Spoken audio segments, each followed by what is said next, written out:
Existe um investimento que pode valorizar 25% em pouquíssimo tempo, e é isso que eu vim te mostrar nesse vídeo. Um investimento que ele é muito polêmico, que algumas pessoas amam, outras pessoas odeiam com todas as suas forças, mas eu quero te pedir um passinho de humildade. Como assim? Esquece tudo que já te falaram sobre esse ativo, sobre esse investimento. Deixa de lado, assiste esse vídeo até o final e depois você vai lá e define a sua visão final em relação a esse investimento. Combinado? Sem mais delongas, qual investimento é esse? É o ouro. Alguns dias atrás eu fiz um vídeo, publiquei um vídeo onde eu comentava que o ouro poderia chegar a $3 mil muito facilmente. E vocês me perguntaram, poxa, Vinícius, desenvolve isso, por que isso, por que a sua visão e tudo mais, e é isso que a gente vai fazer nesse vídeo de hoje, tá? Antes só de eu explicar a minha visão a respeito dessa possível valorização, vamos dar uma olhada no desempenho, para você ver que não tem sentido nenhum você ser um detrator do ouro. Olha só, último mês, ouro em dólar valorizando 3%, enquanto ações americanas caem mais de 4%. Nos últimos 3 meses, ouro valorizando 5%, enquanto ações americanas caem quase 3%. Ou melhor, sobem quase 3%. Últimos 6 meses, ouro valorizando 19,4%, enquanto ações valorizam menos de 7%. Durante o ano de 2024, ouro valorizando 17%, enquanto ações americanas valorizando 12,66%. Nos últimos 12 meses, ouro valorizando 26,85%, enquanto as ações americanas valorizam menos de 20%. E quando a gente vai pegar o maior histórico possível, a gente pega lá de 1971 até hoje, só para a gente olhar bem para a dinâmica de longo prazo. Por que 1971 até hoje? Porque olha só, antes de 71, o preço do ouro era fixo, olha aqui, 1930, 1940, por décadas. Quem que determinava a cotação do ouro? Ela era uma antes da crise de 29 e a outra depois da crise de 29. Até 71, quando a gente teve a liberação do ouro para oscilar livremente. O que acontece? O ouro ele era o lastro do dólar. Então quem determinava a cotação da onça de ouro, tá? Que é a unidade de peso do ouro, mais ou menos, 28,35 gramas, a gente vê que quem determinava isso era o Banco Central Americano, era o Federal Reserve. Depois, em 1971, 15 de agosto de 1971, o ex-presidente Richard Nixon foi para a televisão e disse, a partir de hoje, diante de um ataque especulativo que estamos sofrendo, vamos temporariamente retirar o lastro do dólar no ouro. Inclusive, temporariamente. Essa medida temporária vai completar, neste ano, 53 anos. Uma medida temporária tomada lá em 1971. E a partir disso, o ouro passou a oscilar livremente porque ele não era mais lastro do dólar.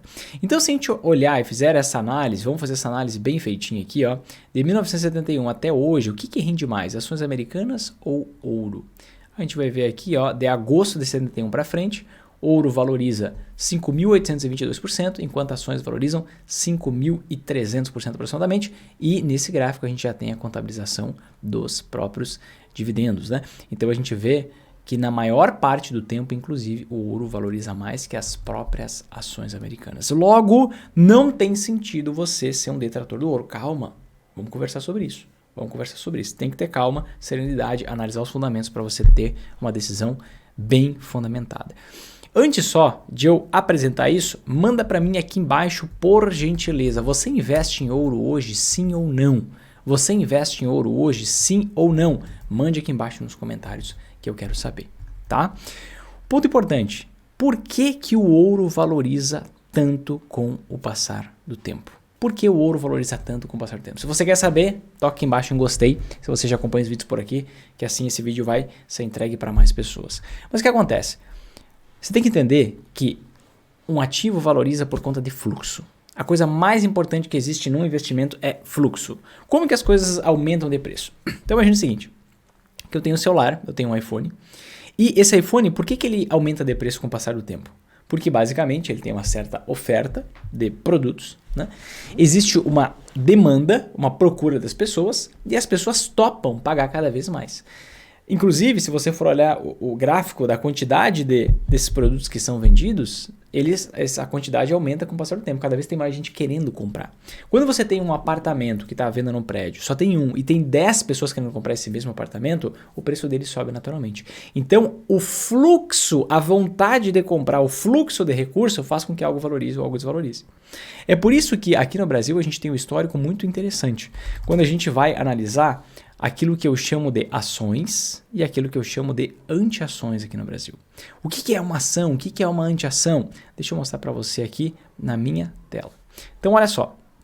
Vamos pegar um período de queda nas ações aqui no Brasil. Lá no início dos anos 2000. A gente vai ver aqui, ó, que de 2000 para frente, a gente viu as ações desvalorizando muito. Eu vou explicar para você o fluxo, para você entender por que existe um fluxo convidativo para o ouro hoje. Olha só. A gente tinha aqui, ó, de 2000 a 2002, uma queda muito grande nas ações aqui no Brasil. Isso aqui é o índice Bovespa, uma queda de mais de 50%. Ao mesmo tempo, nesse mesmo período, o que aconteceu, olha só, por exemplo, com a cotação do dólar? O dólar disparou diante dessa crise que a gente teve. Tá? O dólar disparou, a gente pode ver aqui num patamar de mais de 130%. Né? E o que aconteceu com o ouro? É esse camarada que a gente quer olhar com detalhe aqui. Dá só uma olhada na minha linha amarela. Vamos colocar bem no prazo certinho. Enquanto a gente vê as ações valorizando mais de 50%, o dólar valorizava 125% e o ouro chegou a valorizar aqui, ó, mais de 160% nesse mesmo período. Vamos pegar um período de queda para as ações, onde o fluxo não estava indo para as ações. Um outro período, entre 2008 e 2016. O que aconteceu? O que aconteceu? Atenção. A gente viu as ações desvalorizando aqui, ó, 47%. Enquanto isso, o dólar ele valorizou nesse mesmo período 150%. E o que aconteceu com o ouro? O ouro valorizou nesse mesmo período, olha aqui, mais de 230%. Você entende? Vamos dar uma olhada aqui, ó, a partir de 2020. A partir de 2020, a gente viu uma grande queda nas nossas ações. Tá? E o que aconteceu com o ouro nesse mesmo período? O ouro disparou, valorizou pra caramba. Aqui nós tivemos uma nova queda nas ações em 2024, que aconteceu com o ouro valorizando, disparando pra caramba. Por que isso acontece? Por que essa correlação entre os investimentos acontece? Deixa eu explicar isso aqui em detalhes. Olha só. Quando você tem um período de crescimento da economia do Brasil, um período de crescimento da economia mundial, o papo vai ser profundo aqui, tá? Não é videozinho de superficialidade. Quando você tem um período de crescimento da economia, você tem naturalmente um fluxo comprador de ações. Então, muita gente querendo comprar ações, as ações valorizam. Quando você tem ações em queda, é normalmente quando você tem o quê? Uma crise no país, uma crise no mundo. Quando você tem, por exemplo, vamos imaginar o seguinte, você tem uma crise no mundo. Se você tem uma crise no mundo, uma crise internacional, como por exemplo foi 2020, foi 2008, foi os anos 2000, você tem um medo dos investidores de investir em países emergentes. Por quê? Países emergentes, principalmente o Brasil, país exportador, as empresas elas são muito impactadas quando a economia mundial vai mal. Porque não tem tanta gente querendo comprar aquela mesma quantidade de produtos. Né? Então você tem a própria economia indo mal. Quando a taxa de juros pelo mundo está mais elevada, o que acontece? Fica difícil a disputa. O Brasil tem que aumentar a taxa de juros. O Brasil aumentando a taxa de juros, pior o cenário para as empresas. Então, o fluxo sai das ações. Aí, os grandes investidores globais, eles vendem ações aqui no Brasil, os preços das ações caem, tiram dinheiro daqui e vão investir em outros locais. Quando esses investidores globais que usam o dólar, que é a moeda mundial hoje, tiram seus dólares aqui do Brasil, o dólar já sobe. Então, aqui a gente tem um primeiro tipo de anti-ação. Por isso que a gente vê a valorização do dólar quando as ações caem. Né? Só que quando a gente tem uma crise internacional, o que acontece? As ações no mundo inteiro estão desvalorizando. E se as ações no mundo inteiro estão desvalorizando, para onde que vai o grande investidor? Para reservas de valor, que são terras, imóveis e metais preciosos, principalmente o ouro. É a principal representação deles, o que mais valoriza com o passar do tempo. Então, quando tem um fluxo de recurso indo de forma muito forte para um ativo, ele valoriza. Por quê? Quanto que se minera de ouro a mais por ano? Cerca de 2,5% da quantidade total existente hoje. Então você consegue apenas 2,5% a mais da quantidade de ouro que a gente tem hoje. Logo, é um aumento de oferta muito pequeno. Quando tem uma crise, quando tem um medo, um temor de recessão americana, quando tem uma chamada de margem no Japão, quando tem o Japão aumentando taxa de juros, um país que vinha na última década com taxa de juros negativas, quando você tem uma inflação global, quando você tem uma ambiência mais negativo para a economia internacional, o que acontece? Os investidores sacam seu dinheiro investido de economias subdesenvolvidas, Brasil, a gente vê as ações caindo em 2024, né? Eles vão lá e tiram o dinheiro do país, a gente vê o dólar saindo daqui, o dólar disparando, e em última instância o que eles fazem? Eles vão investir em outro país, a gente vê as ações corrigindo em diversos países, e principalmente na economia americana. Com isso, eles fogem para reservas de valor, e é por isso que a gente vê aqui, ó, a cotação do ouro sendo muito expressiva, uma valorização muito grande do ouro. Isso aqui a gente está falando sobre fluxo. né? Um outro ponto importantíssimo da gente analisar é o que faz o ouro valorizar não sob a ótica de fluxo, mas sob a ótica de longo prazo, sob a ótica de fundamento. Olha que interessante. Qual é a moeda mais confiável do mundo hoje? O dólar. Indiscutivelmente, você vai falar com um grande investidor, a maior parte do dinheiro dele está investido em dólar. Não tem outra saída, está em dólar. Só que, quando a gente tem a dívida pública americana crescendo pra caramba, quando a gente tem a economia americana dando sinais de que pode entrar em recessão, quando a gente tem um cenário mais complicado para o dólar, uma inflação mais alta no dólar do que era na última década, você tem basicamente os grandes investidores procurando um bote salva-vidas. Você tem basicamente os grandes investidores procurando um seguro para o dólar, já que você tem uma forte pressão dos BRICS, né, ao qual a gente pertence, esse grupinho, sobre uma tal de desdolarização que não vem dando muito certo, mas é uma pressão por destronar o dólar. Se você destronar o dólar não for mais a moeda mundial, qual vai ser a moeda mundial?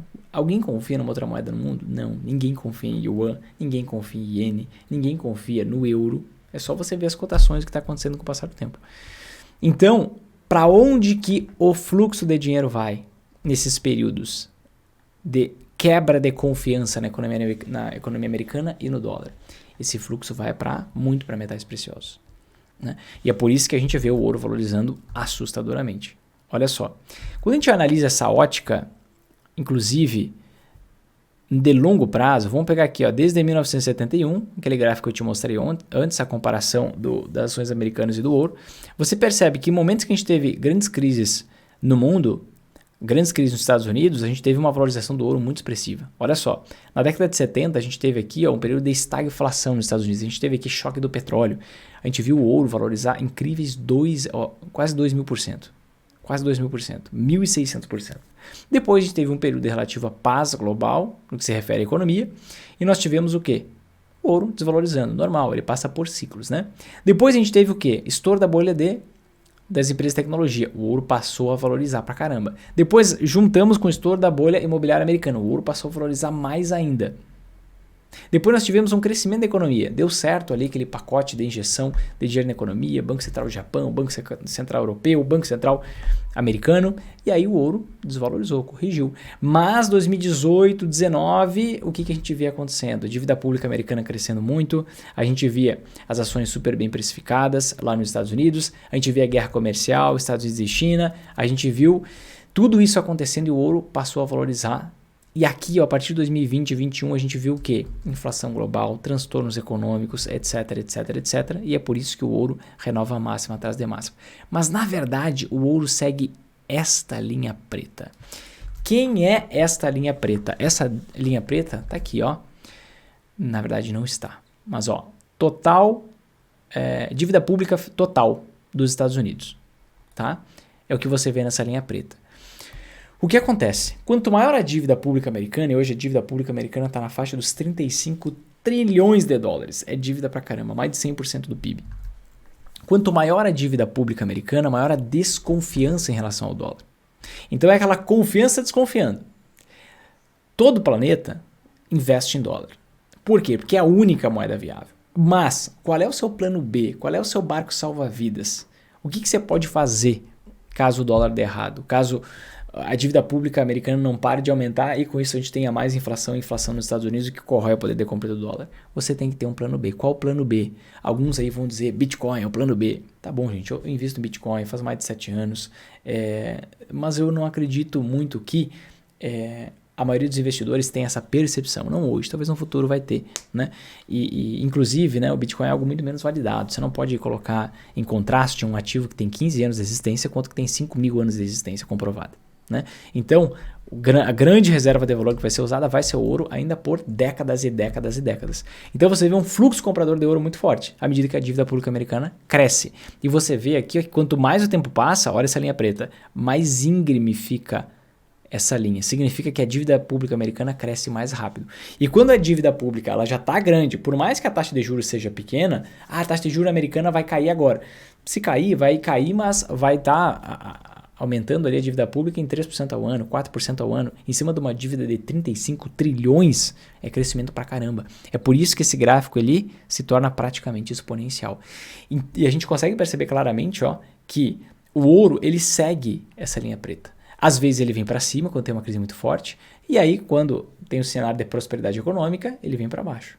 Às vezes ele vem para cima quando tem uma crise muito forte, tipo de 2008. Aí às vezes quando as coisas dão certo na economia, ele vem para baixo. E às vezes ele vem para cima quando a gente tem toda essa confluência de fatores que a gente vê hoje. Um risco geopolítico, diversas guerras descentralizadas aí pelo mundo. Possivelmente descentralizadas, não sabemos. Possibilidade de recessão americana. Quando você tem o próprio Japão, que é o grande financiador das dívidas do mundo, aumentando a sua taxa de juros, um negócio que não acontecia nos últimos 15 anos, onde a taxa de juros no Japão era negativa, menos 0,1%. Outro país tinha taxa de juros negativa, a Suíça, também já passou para o patamar positivo de dívida. Então é um cenário completamente diferente, mais restritivo da economia. Quando você tem um cenário mais restritivo da economia, é normal que o ouro valorize. Então, para o ouro conseguir buscar, olha só, a única coisa que ganha do ouro no longo prazo é a dívida pública americana. Essa cresceu 8.000% de 1971 até hoje. Então, se você olhar aqui, ó, poxa, o ouro já valorizou pra caramba, mas ele tem que valorizar muito mais para simplesmente bater nessa linha da dívida pública americana. Ele teria que chegar aqui mais ou menos uns $3.500 para bater nessa linha. Mas quando eu falo que o ouro pode chegar simplesmente a $3.000 a onça, e hoje está em 2.400, tá? Arredondando, é o início de um potencial de valorização muito maior que tem pela frente. Por quê? Quanto mais o tempo passa, quanto mais conflitos armados a gente tem, quanto mais a gente vai passando por essa trajetória de possibilidade de recessão americana, mais deve disparar a cotação do ouro. Por quê? Por conta de fluxo. Os investidores querem se proteger. Como que a gente se protege? Comprando reservas de valor. Comprando reservas de valor. Então, resumindo, 3 são os grandes motivos que pressionam para uma valorização do ouro. Primeiro motivo, fluxo comprador em virtude do momento da economia americana e mundial. Segundo motivo, é a gente ter esse crescimento absurdo da dívida pública americana e o ouro acaba seguindo esse aumento da dívida, porque quanto maior a dívida, maior a insegurança dos investidores em relação ao trono do dólar, ao poderio, à supremacia do dólar, e eles compram mais ouro para se proteger ainda mais. Terceiro motivo, esses diversos conflitos geopolíticos, essas guerras que a gente está tendo pelo mundo afora. Historicamente, em períodos de guerra, você vê petróleo disparando e você vê ouro também valorizando muito fortemente, tá bom? Isso aqui não é uma recomendação de investimento para você, mas aqui eu explico por que eu tenho uma grande alocação em ouro da minha carteira. Já tem alguns bons anos e tá dando super certo. Você tá vendo aí que o resultado tá extremamente positivo. A gente tem esse fluxo, né, de valorização contínuo desde aqui dos anos de 2018. Eu comprei aqui pela primeira vez, acho que 2014, 2015, montei essa posição e a gente vê a valorização atrás da valorização com o passar do tempo. Somar essa valorização do ouro com a do dólar, porque eu tenho um investimento em ouro dolarizado, é ainda maior, tá bom? O que você acha agora? Manda aqui nos comentários aqui embaixo. Se você investe em ouro, não investe, você vê sentido em investir ou não vê sentido em investir? Manda aqui embaixo nos comentários que eu quero saber. E se você quiser entender com mais profundidade esse universo das anti-ações, aqui eu te mostrei 2 investimentos que valorizam muito quando as ações caem. E o que o investidor sempre em alta faz é justamente usar investimentos auxiliares para que ele consiga investir em ações, ter todos os benefícios de investir em ações, mas consiga lucrar nas altas e nas quedas da bolsa. Lucrar independentemente se as ações vão valorizar ou desvalorizar, tá? Se você quer se aprofundar mais nisso, eu vou fazer um evento online, ao vivo, gratuito, certo? Agora que já vai começar nos próximos dias, onde eu vou revelar exatamente o passo a passo que faz qualquer pessoa conseguir lucrar nas altas e nas quedas da bolsa. Isso aqui não é um passo a passo que eu inventei, tá? Sendo bem sincero com vocês. Eu trouxe essa metodologia do exterior. Há mais de 50 anos, os grandes investidores usam essa estratégia, tem mais de 4 trilhões de dólares aplicados seguindo essa estratégia que eu vou ensinar nesse evento online, gratuito, ao vivo e sem enrolação. E a gente tem ali basicamente a forma de investimento das famílias ultra ricas americanas, implementando esse passo a passo para obterem rentabilidade independente das condições de mercado. Se você quer aprender, o que você faz? Você só tem que tocar no link que está aqui embaixo na descrição desse vídeo, está fixado nos comentários, tem algum lugar aqui nesse vídeo. Você vai lá, vai preencher os seus dados para a gente poder te mandar todo esse material e mandar o link exclusivo desse evento com aulas ao vivo, tá bom? Só vai receber esse link exclusivo quem estiver inscrito no evento. Então é muito simples, é só você tocar no link, te inscrever no evento, ficar na nossa comunidade no WhatsApp, onde seu número fica privado, e você vai aprender esse passo a passo. E ainda, mais do que isso, você vai receber uma estrutura inicial pronta para já começar, né, a conseguir lucrar nas altas quedas da Bolsa, no Brasil e no exterior. Tá bom, queridos? É isso. Espero vocês lá. Um grande abraço. Deus abençoe você e sua família. Vão para cima que é só o começo. Eu quero te ver lucrando nas altas e nas quedas da Bolsa.